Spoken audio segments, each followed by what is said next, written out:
So I wonder, as you listen to the story of the husband and wife, what did you think about the way the wife managed her husband's anger?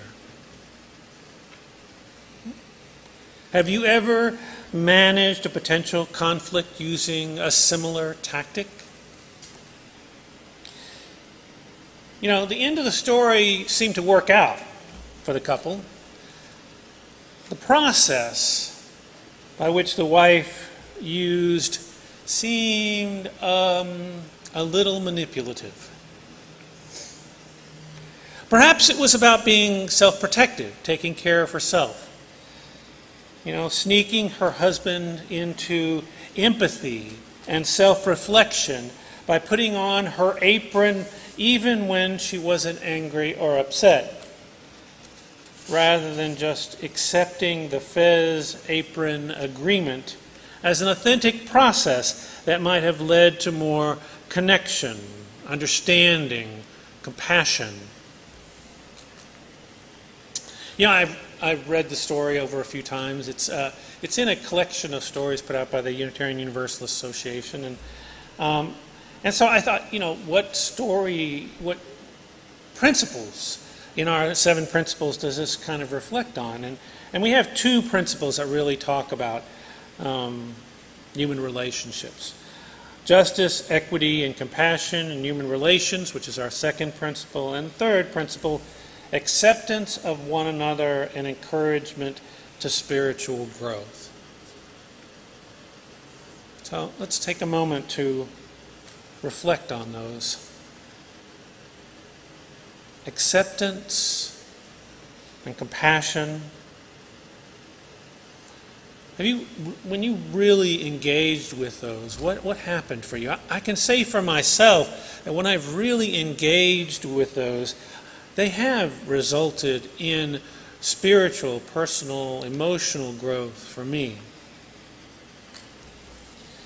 For instance, when Martha and I were raising our 2 sons, particularly after Martha returned to work she stayed out of work while they were, up until they got out of kindergarten, so they were starting 1st grade. And at that time, I decided I was called to seminary, and decided to also take on an internship at a local church, which was 2 hours from our house, as well as a full-time job. Needless to say, there was a little stress on the marital system. Martha and I have said from time to time that though we have been together for 45 years, dating and living in sin, if you will, for the first 3+ years, we have had a happy and loving relationship for most of the time we've been together. But there was this 2.5-year period when there was a lot of stress.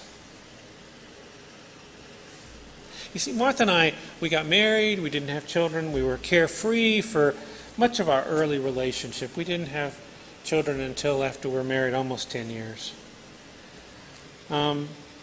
It was during the few years when our kids were in elementary school and I was in seminary and Martha was working and I was working and all the other things that I was doing, that we had no time for one another. At least no time to really talk about what was on our hearts. And really, acceptance, empathy, connection, compassion seemed hard to come by. The distance, anger, hurt, and pain, well, it reached a point for both of us where we were considering divorce. Despite having had so many happy years and having been together for well over 15 years at that point. I believe that what changed happened on one night when we went out to dinner together. and we voiced our distress and our thoughts about leaving the marriage, perhaps really for the first time with each other, and we stayed in that feeling with one another, really experiencing empathy, but not just empathy, compassion, feeling the pain in each of us, and being able to stay in that pain together without having to do anything other than offer kindness and compassion to one another. Remembering how to be with each other in empathy and compassion led to reconciliation for us and reconnection, and has carried us through these many years to where we are today. Did we have to reach a point that almost was terminal for our relationship, for empathy, compassion, and connection to resurface? I can't really say. But I do believe strongly that it was that moment of mutual empathy that led us to stay together and continue together. That we have to make time in our relationship for that. Now I'm using the word empathy when I talk about this, and it's important that we make a few distinctions as we move forward about what I'm talking about. Empathy is not sympathy, at least for me. They're two different things. Empathy is an experience that we have, and sympathy is a response or reaction. Before I go much further with that, I do want to say this, that I'm sure that many of us have different definitions of these terms, and I honor those definitions.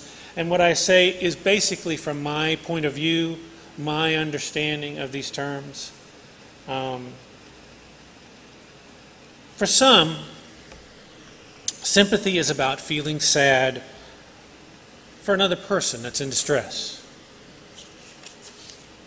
But over time, I have come to see sympathy as more self-oriented.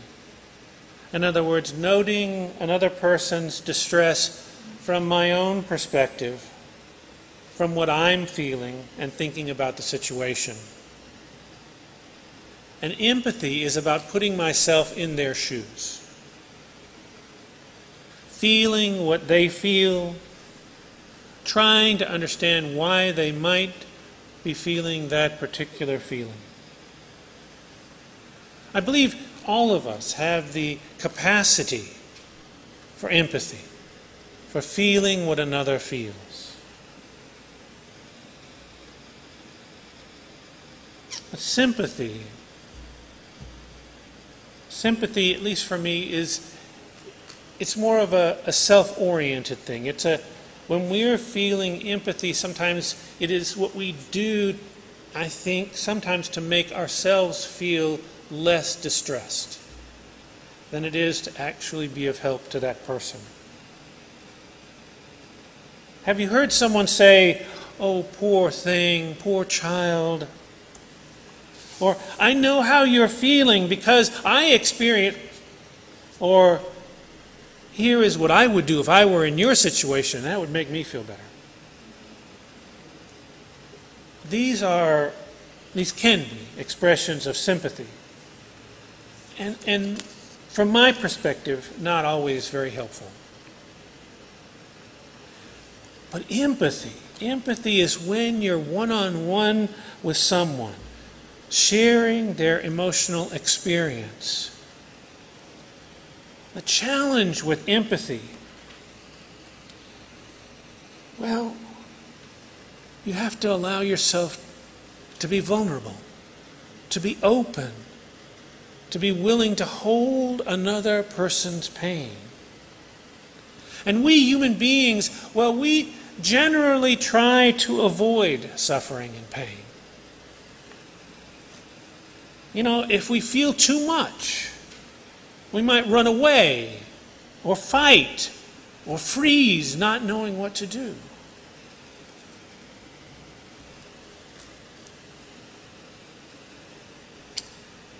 In October 2010, in Atlanta, Buddhist scholars and researchers in psychology, psychiatry, and neuroscience congregated with His Holiness the Dalai Lama at Emory University's Conference on Compassion and Meditation.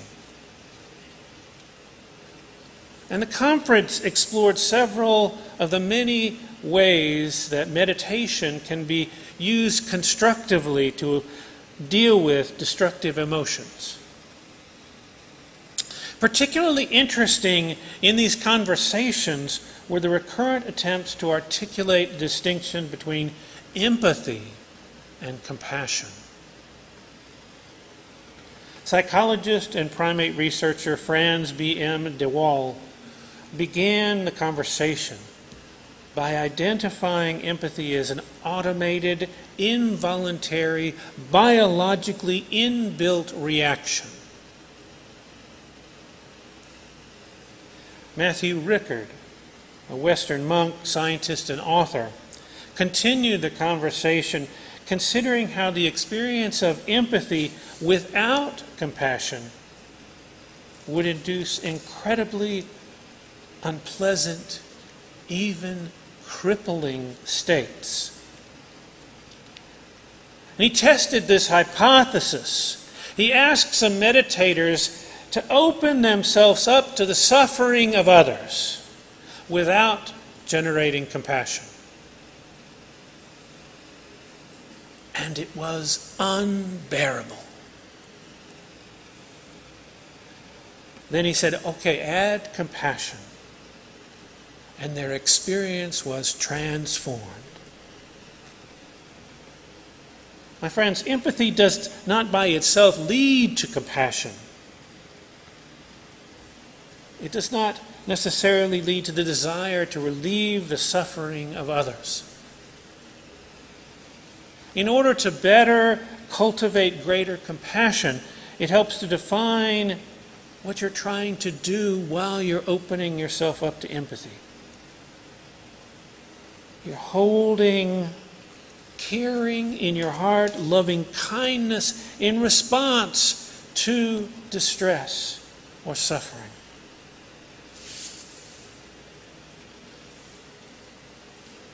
You can do that in one of two ways. You can be willing to suffer with another person, intentionally willing to bear witness and not turn away in the face of their distress, to accompany and provide solace to them through a caring presence. Or you can act to alleviate or mitigate another person's distress or suffering. Now, the second form, acting to alleviate or mitigate another person's distress or suffering, well, think about that for a moment. How often have you tried to do that? It might be that you did something simple and it worked. You know, if a person fell down, you offered them your hand to pick them back up again. Or if somebody was really hurt, you called 911 and someone came to help them. But for the most part,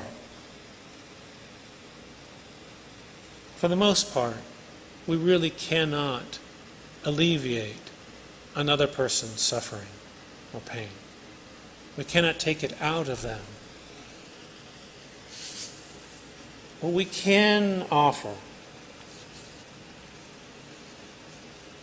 is to be with them, with loving kindness in our heart, as they experience suffering. To just be with them. Realizing that this pain is not our own, and that what we are experiencing is not our distress, but our empathic distress. And that connection is what really helps that other person. Fleet Maull, who's a psychologist, wrote, "Living bravely with empathic awareness. When I encounter someone's sadness, it touches me. I care and resonate with their feelings. It's more than a disinterested observation of what the person is experiencing. It actually opens my heart."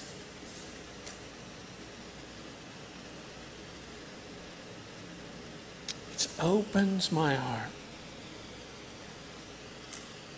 And compassion is that loving kindness that we have to hold when we're in that kind of a relationship where we're holding that pain, that loving kindness for ourselves to take care of ourselves in that relationship or that experience, and for the other. Without expectation that something has to change immediately, or we have to do something, or that person has to tell us something. Just holding loving kindness and feeling pain with them.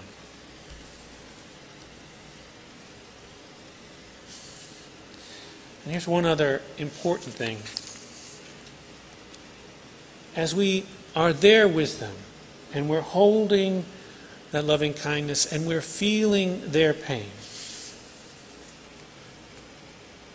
don't let resentment or blame or fear-based reactive survival mode behaviors come in.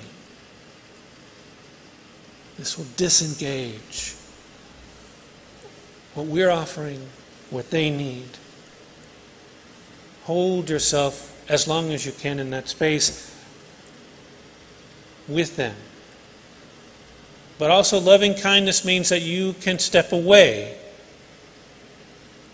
because stepping away might be the best way for you to take care of yourself and for you not to be reactive to them. What all this boils down to for me is being in relationship with people. If you're going to do that, which all of us are, realize that this being in relationship means that you will feel empathy. And when you feel empathy, that is an opportunity for you to witness and to offer loving kindness to yourself and to the other. Any relationship, I believe, is likely to last longer with empathy, understanding, and compassion as core values. And I know the best thing we can do for another who is in pain, who is suffering, is love them. You don't have to tell them anything. You don't have to say anything. Just love them. I asked you earlier, can you imagine empathy as an aesthetic practice of widening the circle? And I've come to believe that's the wrong question. The question I'm now asking is, can you imagine compassion as an aesthetic practice of widening the circle? Compassion as an aesthetic practice to widen our circle. What would that look like? Well, my friends, I think we all have it inside of us. We have those memories and those experiences. Do you remember a time when you offered someone compassion? You sat with them when they were in pain? Do you remember how that experience was and how it felt? Keep those experiences in mind. Have you ever had someone offer you compassion? Anyone who is willing to be present with you when you were in pain? Keep those times in mind as well. Those are your tools to build on relationships, to helping others. Remember, each time that you're in an experience like that, to intentionally be in the moment, to hold it within you, and you'll build a toolbox so that you can continue to bring those experiences into all of your relationships. And that, to me, is an aesthetic practice of compassion.